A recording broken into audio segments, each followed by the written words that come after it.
ہمارا تخیل اور ہماری فکر جو ہے وہ ہر اعتبار سے رحمت خداوندی اور انعام خداوندی کو اپنے دامن میں سمیٹنے کے لیے ہم ذہنی اور فکری طور پر تیار رہیں۔ قرآن حکیم فرقان مجید میں اللہ تعالیٰ نے اس رات کی فضیلت بیان فرمائی۔ اس رات کی جہاں اور فضیلتیں ہیں وہاں سب سے بڑی فضیلت کیا ہے کہ اس رات کی فضیلت خود رب نے بیان فرمائی۔ اس رات کی اس سے بڑی فضیلت کیا ہوگی کہ اس رات کی فضیلت رب کے مصطفیٰ نے بیان فرمائی، رب مصطفیٰ نے بیان فرمائی، اور مصطفیٰ کریم نے اس رات کی فضیلت کو بیان فرمایا۔ اور یہ وہ مقدس رات ہے کہ جس رات کو میرے آقا نے شب بیداری کی، یہ وہ مقدس رات ہے کہ جس رات کو میرے آقا علیہ الصلوۃ والسلام نے کثرت سے استغفار کیا، یہ وہ مقدس رات ہے کہ جس رات کو میرے آقا علیہ الصلوۃ والسلام نے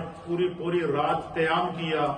یہ وہ مقدس رات ہے کہ جس رات کو اللہ کے پیارے حبیب لبیب جناب سید العالمین محمد رسول اللہ صلی اللہ تعالی علیہ وآلہ وسلم نے عبادات کی، ریاضتیں کی، سجدوں میں اس رات کو گزارا، رکوع میں اس رات کو گزارا، قیام میں اس رات کو گزارا، اور ایک ایک لمحے کو اللہ کے حبیب علیہ الصلوۃ والسلام نے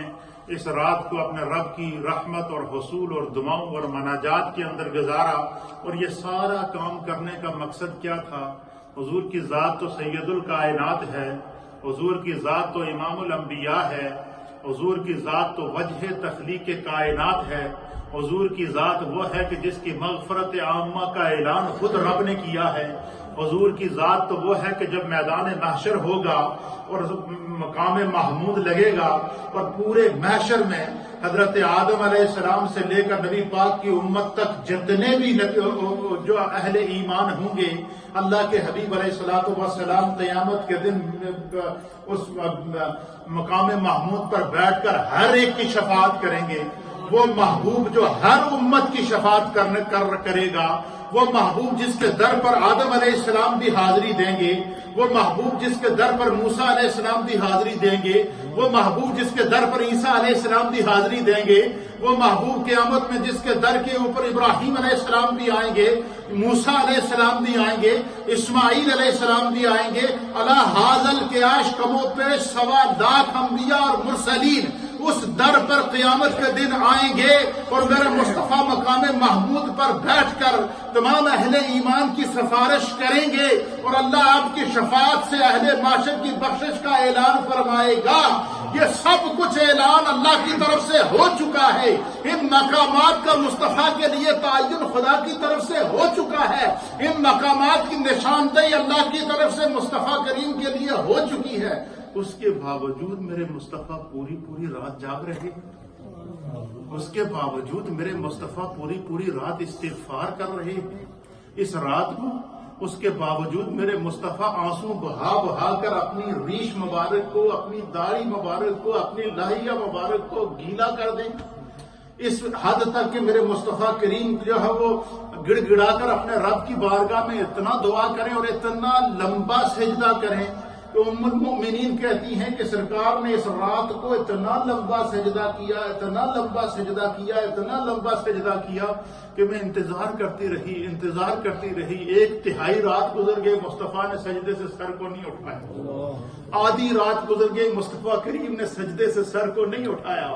پانی رات گزر گئی، مصطفیٰ کریم نے سجدے سے سر کو نہیں اٹھایا، فرمایا رات کا آخری حصہ آ گیا، مصطفیٰ کریم پھر بھی سجدے میں ہیں۔ پھر فرماتی ہیں کہ مجھے یہ گمان گزرا،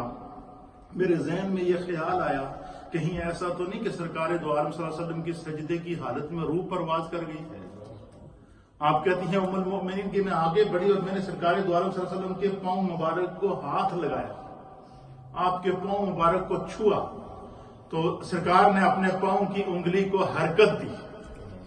کہتی ہیں کہ پھر سرکار دو عالم صلی اللہ تعالی علیہ وآلہ وسلم جب عبادات سے، مناجات سے، استغفار سے، دعاؤں سے، گڑ گڑاہٹ سے، اپنے رب کی بارگاہ میں التجائیں کرنے سے اور ان دعاؤں سے جب میرے آقا علیہ الصلوۃ والسلام فارغ ہوئے تو آپ فرماتی ہیں کہ میں نے دیکھا، ام المؤمنین کہتی ہے کہ میں نے دیکھا اس منظر کو کہ سرکار دو عالم صلی اللہ علیہ وسلم کے پاؤں مبارک سوج گئے تھے، ورم آ گیا تھا پاؤں کے اوپر، ام المؤمنین کہتی ہیں کہ میں آئی قریب، صبح کا وقت تھا اور میں سرکار دو عالم صلی اللہ علیہ وسلم کے سارا منظر رات کو دیکھ چکی تھی، آپ کا سجدہ، آپ کی تلاوت، آپ کا قیام، آپ کا رکوع، آپ کا اپنے رب کی بارگاہ میں گڑ گڑانا، یہ سب کچھ دیکھ چکی تھی۔ اور آپ کے پاؤں مبارک کو جب میں نے دیکھا کہ سوجے ہوئے ہیں تو ام المؤمنین کہتی ہیں کہ میں سرکار کے قدموں میں بیٹھ گئی اور میں نے سرکار کے پاؤں دبانا شروع کر دی۔ سرکار کے پاؤں مبارک کو دباتے دباتے، آپ کے پاؤں کی مالش کرتے کرتے، آپ کے پاؤں کو دباتے دباتے میں نے عرض کیا کہ یا رسول اللہ، یا حبیب اللہ، اے اللہ کے حبیب، میرے ماں باپ آپ پر قربان ہو جائیں۔ اللہ کے حبیب، آپ کی مغفرت عامہ کا تو آپ کے رب نے اعلان کیا ہے، تو آپ اس کے باوجود اتنے انہماک سے، اتنی توجہ کے ساتھ اور اتنی لگن سے اپنے رب کی عبادت میں مصروف تھے، تو اس کی کیا وجہ تھی؟ تو اللہ کے حبیب علیہ السلام